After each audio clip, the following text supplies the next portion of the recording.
Hello there, Wakefield. The National Weather Service in Wakefield has issued a severe thunderstorm warning for South Central Cumberland County, East Central Prince Edward County, Northwestern Nottoway County, Southwestern Amelia County until 9:30 p.m.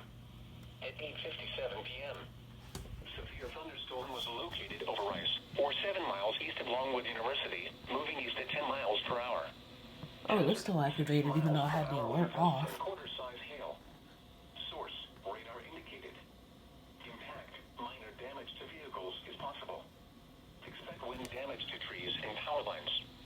This severe thunderstorm will be near Burkeville around 9:15 p.m. Crew and Jetersville around 9:30 p.m. Eastern Daylight Time. Other locations impacted by this severe thunderstorm include Moran, Jennings Ordinary, Stoddard, and Deatonville. For your protection, move to an interior room on the lowest floor of a building. Please report severe weather by calling 757-899-2415, posting to the National Weather Service Wakefield Facebook page, or using Twitter at NWS Wakefield, VA.